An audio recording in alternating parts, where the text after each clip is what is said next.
നെഞ്ചുടക്കം വരിഞ്ഞ് അവനൊരു ഉമ്മ കൊടുത്തു. ആ ആദ്യ രാത്രിയിൽ ഷമീമിൻ്റെ കൈകളിൽ കിടന്ന പുളയവെ അവൾ ഓർത്തു.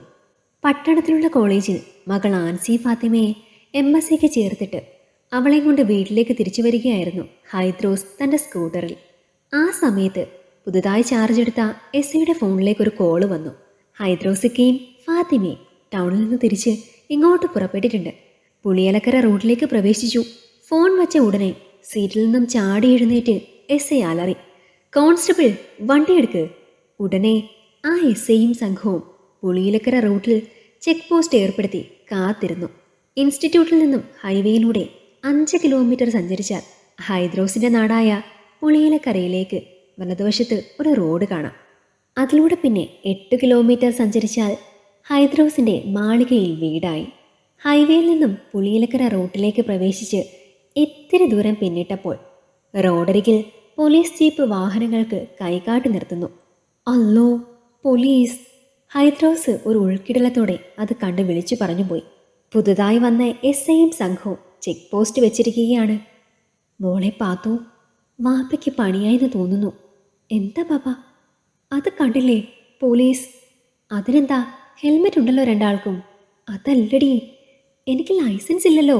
അതൊന്നും സാരമില്ല ബാപ്പാ, ഇപ്പോൾ അവർ ഹെൽമെറ്റ് ഉണ്ടോ എന്നല്ലേ നോക്കണുള്ളൂ. ശരിയാണ്, ആ ധൈര്യത്തിലാണ് നമ്മൾ ഇത്രയും കാലം ഓടിച്ചത്. ഏതായാലും വാപ്പ നേരെ വിട്, നമുക്ക് നോക്കാം എന്തു ചെയ്യുമെന്ന്. എൻ്റെ ഒരു ധൈര്യം പിടിച്ചാൽ കാശ് എൻ്റെ കീശയിൽ നിന്നല്ലേ പോകുന്നത്. അതല്ല ബാപ്പാ, ഒരു പെൺകുട്ടി പിറകിലുള്ളത് കൊണ്ട് ചിലപ്പോൾ പോകാൻ പറയും. നോക്കാം. രണ്ടും കൽപ്പിച്ച് വണ്ടി മുന്നോട്ടെടുത്തു. ഹൈദ്രോസ് വണ്ടിയും കൊണ്ട് അവിടെ എത്തിയപ്പോൾ ഒരു പോലീസുകാരൻ അവരെ തടഞ്ഞു നിർത്തി. സർ, ഹെൽമെറ്റ് ഉണ്ടല്ലോ, പിന്നെന്തിനാ? ഹൈദ്രോസ് ചോദിച്ചു. ഈ SI ഹെൽമെറ്റ് അല്ല നോക്കുന്നത്, ലൈസൻസ് ഉണ്ടോ എന്നാണ്. അല്ലോ, ചതിച്ചു, ഹൈദ്രോസ് മനസ്സിൽ പറഞ്ഞു. ഡ്രൈവിംഗ് ലൈസൻസ് എവിടെ? കാണിക്ക്, പോലീസുകാരൻ ചോദിച്ചു. ഹൈദ്രോസ് കൈമലർത്തി. അത് ശരി, അപ്പോൾ താൻ ഡ്രൈവിംഗ് ലൈസൻസ് ഇല്ലാതെയാണ് ഇതുവരെ വണ്ടി ഓടിച്ചത്. കണ്ടില്ലേ, ഒരു കൂസലുമില്ലാതെ പട്ടണത്തിലൊക്കെ പോയിട്ട് വരുന്നത്. ഡ്രൈവിംഗ് ലൈസൻസ് ഇല്ലെങ്കിൽ ഇപ്പോൾ വലിയ തുകയാ ഫൈൻ. ഏതായാലും ഫൈൻ അടച്ചു പോയിക്കോളൂ. SI എഴുതി തരും കണക്കിന്. ഡ്രൈവിംഗ് ലൈസൻസ് എനിക്കുണ്ട്, ഞാൻ കാണിക്കാം. അതിന് താനല്ലല്ലോ വണ്ടി ഓടിച്ചത്. അത് സർ, 30 വർഷമായി വാപ്പ പല പല 2 വീലർ ഓടിക്കുന്നുണ്ട്. മുമ്പ് ലൈസൻസ് ഉണ്ടായിരുന്നു, പുതുക്കിയില്ല. അതാണ് ലൈസൻസ് പോയത്. അല്ലാണ്ട് എക്സ്പീരിയൻസിൻ്റെ കുഴപ്പമൊന്നും അല്ല. സാർ ഒന്ന് കണ്ണ് ചിമ്മ്. ഞാനെൻ്റെ ലൈസൻസ് കാണിച്ച് തൽക്കാലം തടി കഴിച്ചാൽ പോരെ? അതൊന്നും പറ്റില്ല. തൻ്റെ ഫാദർ വണ്ടി ഓടിച്ച് വരുന്നത് സാർ ദൂരെ നിന്ന് കണ്ടിട്ടുണ്ട്. ഞാനിനി ഇതിലെ കൃത്രിമം കാണിച്ചാൽ എൻ്റെ ജോലി പോകും.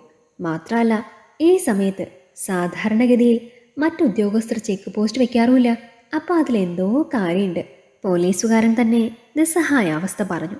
പോലീസുകാരൻ ഒരു കടലാസിൽ നോ ഡ്രൈവിംഗ് ലൈസൻസ് എന്ന് കുറിച്ചു കൊടുത്തു. ഹൈദ്രോസിനെ SIയുടെ അടുത്തേക്ക് പറഞ്ഞുവിട്ട് മകളെ സ്കൂട്ടറിനരികിൽ നിർത്തി ഹൈദ്രോസ് പോലീസുകാരൻ നൽകിയ കടലാസ് കുറിപ്പും കൊണ്ട് ജീപ്പിനടുത്തേക്ക് ചെന്നു. SIയെ കണ്ട് ഹൈദ്രോസ് ഒന്ന് ഞെട്ടി. അല്ലോ, ഇത് നമ്മുടെ ആന്ത്രൂട്ടി ഉസ്മാൻ്റെ മോൻ ഷമീമല്ലേ? അല്ലോ, ഇവരിപ്പോൾ പോലീസായി. ഹൈദ്രോസ് ആ SIയുടെ ശ്രദ്ധയിൽപ്പെടുന്നതിന് മുൻപ് തന്നെ അവിടെ നിന്നും വലിഞ്ഞ് മകളുടെ അടുത്തേക്ക് വീണ്ടും വന്നു. എടി മോളെ, ഇതവനാ ഷമീം, നമ്മുടെ ആന്ത്രൂട്ടി ഉസ്മാൻ്റെ മകൻ. അത് കേട്ടപ്പോൾ ഫാത്തിമയ്ക്ക് ചുണ്ടിൽ ആദ്യം ഇത്തിരി ദേഷ്യം വന്നു. പിന്നെ അതൊരു പുഞ്ചിരിയായി മാറി. വാപ്പ വാ. അവളുടെ ഉള്ളിൽ സന്തോഷത്തിൻ്റെ ഒരു പൂത്തിരി കത്തി. കലിപ്പനപ്പോൾ കരുത്തിക്കൂട്ടിയാണ് പുതിയതായി സർവീസിൽ പ്രവേശിക്കുന്നതെന്ന് അറിഞ്ഞിരുന്നു. പക്ഷെ ഇവിടെ നാട്ടിൽ തന്നെ ആകുമെന്ന് കരുതിയില്ല. അതവൻ സർപ്രൈസ് ആക്കി വെച്ചു. കള്ളൻ തൻ്റെ മുമ്പിൽ ആളാവാൻ വേണ്ടിയാകും ഈ നട്ടുച്ച സമയത്ത് മനഃപൂർവ്വമുള്ള ഈ ചെക്ക് പോസ്റ്റ്. വാപ്പയുടെ ലൈസൻസ് പുതുക്കാത്ത കാര്യം നാട്ടിലുള്ളവർക്കറിയാം. തനിക്കൊരു സർപ്രൈസും വാപ്പയൊന്ന് വിരട്ടാൻ വേണ്ടിയും തന്നെയാണ് അവൻ്റെ ഈ ചെക്ക് പോസ്റ്റ്. വാപ്പയോടുള്ള പഴയ വൈരാഗ്യത്തിന് പകരം വീട്ടാൻ വേണ്ടി തന്നെ. വാപ്പയെയും കൂട്ടി SI ജീപ്പിനടുത്തേക്ക് നടക്കുന്ന ആ ചെറിയ സമയത്തിൽ അവളുടെ മനസ്സിൽ മിന്നായം പോലെ ആ പഴയ സംഭവം തെളിഞ്ഞു വന്നു. താൻ മദ്രസയിൽ 5ാം ക്ലാസ്സിൽ പഠിക്കുന്നു. മൈലാഞ്ചി കൊണ്ട് കൈകളിൽ സ്വപ്നചിത്രങ്ങൾ വരയ്ക്കുന്ന കാലം. കൂടുകളിൽ വരുന്ന കൃത്രിമ മൈലാഞ്ചി പൊടികളേക്കാൾ ഒറിജിനൽ ചെടി പറിച്ചെടുത്ത് അരച്ചുണ്ടാക്കുന്ന മൈലാഞ്ചിക്കാണ് കൂടുതൽ ചുവപ്പും ഭംഗിയുമെന്ന് പറഞ്ഞ് വല്യമ്മ തങ്ങളുടെ കുഞ്ഞു കൈവെള്ളിലുള്ള റെഡിമെയ്ഡ് മൈലാഞ്ചികളുടെ കടും കറുപ്പ് നിറത്തിലുള്ള വരയെ കളിയാക്കുന്നത് എന്നും താനും കൂട്ടുകാരികളും കേട്ടിട്ടുണ്ട്. അങ്ങനെ അതൊന്ന് പരീക്ഷിക്കാൻ വേണ്ടിയാണ് ആ വർഷത്തെ പെരുന്നാളിന് കുറച്ച് ദിവസങ്ങൾക്ക് മുൻപ് കൂട്ടുകാരികളുമൊത്ത് പള്ളിക്കാട്ടിൽ തളിർത്ത് വിരിഞ്ഞു നിൽക്കുന്ന മൈലാഞ്ചി ചെടി പറിക്കാൻ പോയത്. പെട്ടെന്ന് ബെല്ലടിച്ചപ്പോൾ കൂട്ടുകാരികളൊക്കെ ഓടി ക്ലാസ്സിൽ കയറി. തനിക്ക് എത്ര ശ്രമിച്ചിട്ടും ഓടാൻ പറ്റിയില്ല. തൻ്റെ തട്ടം ഒരു മൈലാഞ്ചി കമ്പിൽ തുളച്ചു കയറി കുടുങ്ങിയിരിക്കുന്നു. ആഞ്ഞു വലിച്ചപ്പോൾ തലയിൽ നിന്നും അത് വേർപെട്ട് മൈലാഞ്ചി ചെടിയിൽ തൂങ്ങിക്കിടന്നു. തട്ടോപേക്ഷിച്ചു പോയാലോ എന്ന് ആലോചിച്ചു. ഉസ്താദ് വഴക്കു പറയുമെന്ന് ഓർത്തപ്പോൾ സങ്കടമായി കരയാൻ തുടങ്ങി. ആ സമയത്ത് അതുവഴി സൈക്കിളിൽ വരികയായിരുന്നു ഷമീമിക്ക.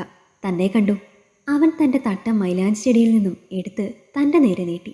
കരച്ചിൽ നിൽക്കാതെ സങ്കടത്തോടെ അത് വാങ്ങാൻ ശ്രമിച്ചപ്പോൾ അവനെന്തോ കുസൃതി തോന്നി.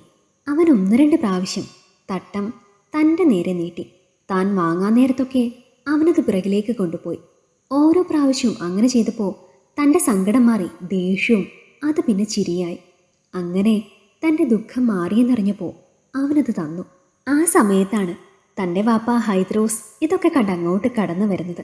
വന്ന പാടെ ബാപ്പ ഷമീമിൻ്റെ കവളിൽ ആഞ്ഞൊരു തല്ല് വെച്ചു കൊടുത്തു. എന്തിനാ ഷമീമിക്കാനെ വാപ്പ തല്ലിയത്? എൻ്റെ തട്ടം മൈലാഞ്ചി ചെടിയിൽ കുടുങ്ങിയത് എടുത്തു തന്നതായിരുന്നു. അവൾ വലിയ വായിൽ ഒച്ച വെച്ച് പറഞ്ഞു. ക്ലാസ്സിലേക്ക് ഓടിക്കയറിപ്പോയി. ഇടയ്ക്ക് അവൾ ഒന്ന് തിരിഞ്ഞു നോക്കി. ചുവന്നു തുടുത്ത കണ്ണുകളോടെ ഷമീമിക്ക വാപ്പാനെ നോക്കുന്നത് ഫാത്തിമ കണ്ടു. അതിൻ്റെ പകരം വീട്ടുകയാണോ? ഇപ്പോൾ അധികാരം കയ്യിൽ കിട്ടിയപ്പോൾ അവർ ജീപ്പിനടുത്ത് എത്താറായി. ഫാത്തിമയും ഹൈദ്രോസിക്കയും നടന്നു വരുന്നത് കണ്ടപ്പോൾ ഷമീമിനുള്ളിൽ ചിരി പൊട്ടി. ഹൈദ്രോസ് തൻ്റെ കയ്യിലുള്ള കുറിപ്പ് എസ്ഐക്ക് കൊടുത്തു. തൻ്റെ കുഞ്ഞുനാളിലുള്ള അറിവിൽ ഇയാൾ ലൈസൻസ് ഇല്ലാണ്ട് വണ്ടി ഓടിക്കുന്ന കാര്യം അറിയാം. അന്ന് തൻ്റെ കവിളടിച്ച് ചുമപ്പിച്ച് പുലി പോലെ നിന്ന ആൾ ഇപ്പോൾ എലി പോലെ നിന്ന് വിറയ്ക്കുന്നത് കണ്ട് ഉള്ളിൽ ചിരി വന്ന് കുത്തുന്നുണ്ട്. എങ്കിലും കൃത്രിമ ഗൗരവം നടിച്ചുകൊണ്ട് ഷമീം ചോദിച്ചു, എന്താ ലൈസൻസ് ഇതുവരെ ആക്കിയിട്ടില്ല? മുമ്പുണ്ടായിരുന്നു മോനെ. അതൊക്കെ പോയി. മോനെ ഷമീം, നമ്മുടെ നാട്ടിലാണ് ജോലിയല്ലേ? സന്തോഷായി. പടച്ചോൻ അനുഗ്രഹിക്കട്ടെ. താങ്ക്സ്. അതേ ഇക്ക, ആദ്യം ഇവിടെ തന്നെ കിട്ടി.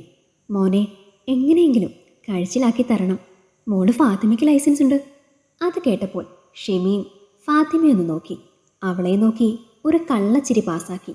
അപ്പോൾ അവൾ മനസ്സിൽ പറഞ്ഞു, നീ പതിവ് പോലെ രാത്രി വിളിക്കേ, ഞാൻ കാണിച്ചു തരാം. ഇന്നലെ വരെ വിളിച്ചപ്പോൾ എവിടെയാണ് ചാർജ് എടുക്കുന്നതെന്ന് പറഞ്ഞില്ല. ദുഷ്ടൻ. ലൈസൻസ് ഇല്ലാതെ വണ്ടി ഓടിച്ചാൽ എത്ര രൂപയെ ഫൈനെന്നറിയോ? 10,000 രൂപ. അയ്യോ മോനെ, ചതിക്കല്ലേ. അറിയാതെ ഹൈദ്രോസ് കൈ കൂപ്പിപ്പോയി. ഇക്ക പേടിക്കണ്ട, 100 രൂപ അടച്ചു പോയിക്കോളൂ എന്ന് പറഞ്ഞുകൊണ്ട് ഷമീം അയാളെ ആശ്വസിപ്പിച്ചു. അയാളെ കൊണ്ട് പെറ്റി അടപ്പിച്ചപ്പോൾ ഷമീമിന് തൻ്റെ കർണം പുകച്ചതിനുള്ള മറുപടി മധുരമായി നൽകിയതായി തോന്നി. ഫാത്തിമ ബാപ്പ ഇരുത്തി വണ്ടിയെടുത്ത് മുന്നോട്ട് പോയപ്പോൾ ഷമീമിനെ നോക്കി കൊഞ്ഞാട് കുത്താൻ മറന്നില്ല. അവൻ തംസ് ഡൗൺ കാണിച്ച് അവളെ കളിയാക്കി. തോടെ കുറിപ്പേ കലിപ്പ, ഇതൊക്കെ ഞാൻ രാത്രി കാണിച്ചു തരാം. എന്താ മോളെ, രാത്രിയിലോ? അത് കേട്ട് വണ്ടിയുടെ പിറകിലിരുന്ന് ഹൈദ്രോസ് അന്തം വിട്ടു. ഈ കഥ നിങ്ങൾക്കിഷ്ടമായെങ്കിൽ ലൈക്ക് ചെയ്യൂ. നിങ്ങളുടെ അഭിപ്രായങ്ങൾ കമൻ്റായി രേഖപ്പെടുത്തൂ. കൂടുതൽ കഥകൾ കേൾക്കാൻ ഈ ചാനൽ സബ്സ്ക്രൈബ് ചെയ്യൂ.